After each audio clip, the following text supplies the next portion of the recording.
Howdy, this is Sailor the Piper Man, Piper the Sailor Man.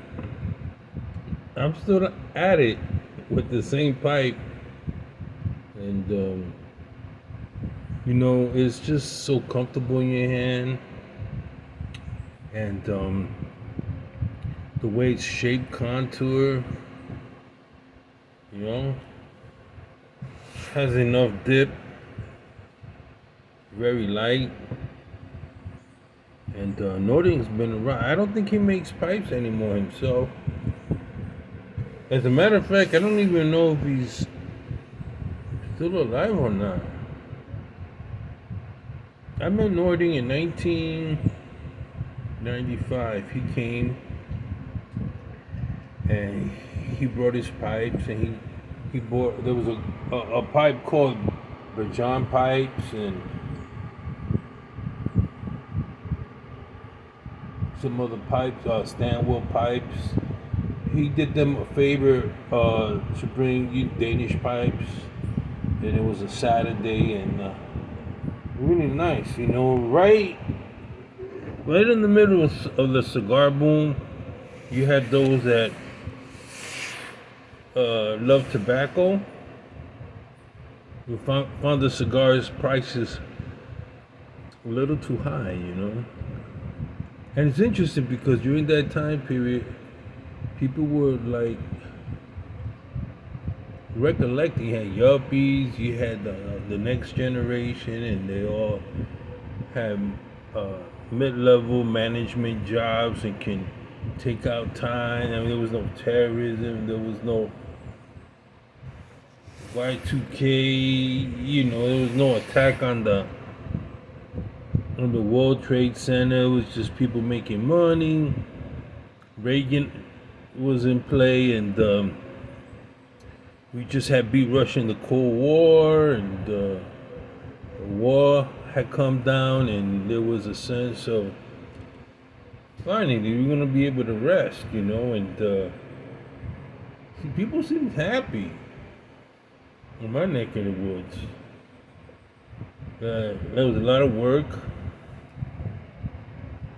A lot of people were spending money, and it was nice to meet new people that had been raised up, reading Life magazines. It's amazing, when a middle-aged man who's never smoked pipe begins to smoke pipe. Is a wonderment to me. Like, where you been, buddy, all these years that you haven't taken pipes? And sometimes a pipe is a reminder of the good old days, of the mom pop shops, of soda jerk. We call soda jerk little stores, and where you can go in with a penny, you could buy a cookie. Maybe you don't. Maybe you wasn't born then. I remember when you can get a haircut at barbershop. We actually had barbershops, and there would be men sitting there reading the newspapers, talking about baseball, talking about football, smoking cigars, and smoking pipes. Ain't nobody complained. And from what I noticed, nobody ever died of cancer or anything like that. So I don't know what's going on. I think it's more about genetics than anything else. But seeing what's going on now, those times seem so much better. Even when we complained, even though when there was like unemployment, and you lost a job, or you had to get a new job, or you had to relocate with your family, and you found it stressful. I mean, it's those things are very lightweight compared to what's going on now, man. You see, the world's going crazy. We need to stop and smoke a pipe. The guys that are stressed down into that violent tendencies, look, stop. Hand them a pipe, hand them tobacco, have them sit, enjoy smoking pipe. If they can't smoke pipe, give them some medical marijuana, whatever, man. But it's really gotten out of hand, the behavior of people. And so most of us tend to look back when it comes to smoking, the art of the pipe, the art of a good cigar. We tend to look back and because we don't know what's going forward, So whatever time we have to smoke, we enjoy it. Sometimes I smoke just because I'm stressed. Of what?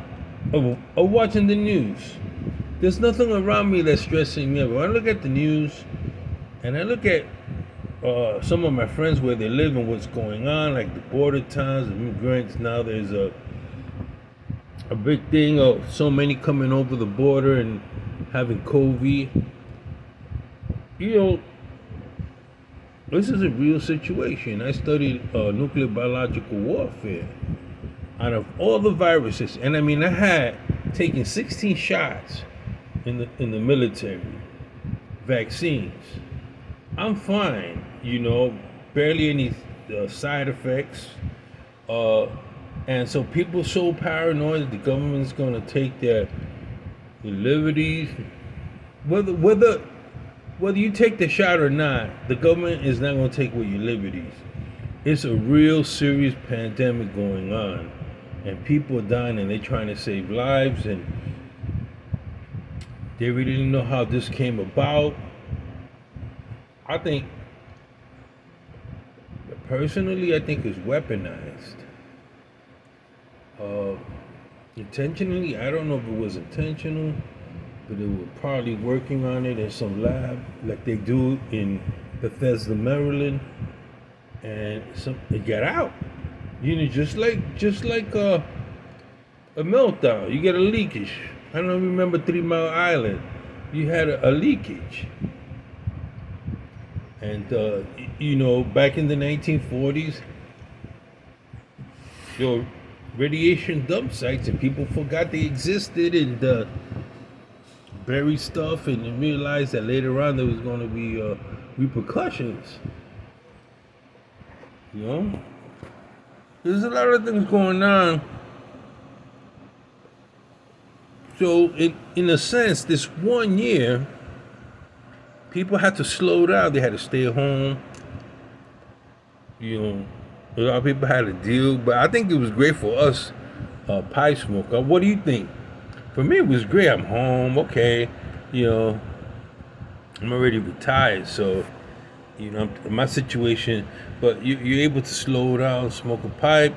I think there's been more smoking this year than in other years. Well, that being said,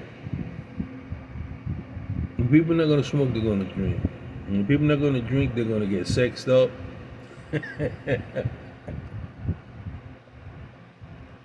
But when I see a lot of the YouTube videos, it seems to me that the pipe smokers are pretty much doing well. Some guys are struggling, they having problems, medical problems, this and that. But as far as their attitude about life, we're very different. Pipe smokers tend to be a little bit more jovial. And I'm thankful, And I thank you guys for embracing me, somebody you never knew, never met. You come to my YouTube and you give me a shout out. It makes me feel good, it makes me like part of a community. Even though, I haven't met some of you, I would like to go to the Chicago show, maybe next year, where I can, just to drop in, just to say hi to people, just to maybe buy 2 or 3 pipes and buy some blends I can't get out of here. Enjoy myself, see people, before they pass away. You never know. Life is, I'm here today, I might not be here tomorrow. So take advantage of getting to know me or asking me whatever questions you like. It's wonderful when you can relate to people. So this is Piper the Answer Man. I mean Piper the Sailor Man, Sailor the Piper Man. I'm still hitting on the back Baron. Wonderful, man. Great. I gotta make sure I order that one. Alright guys, take care.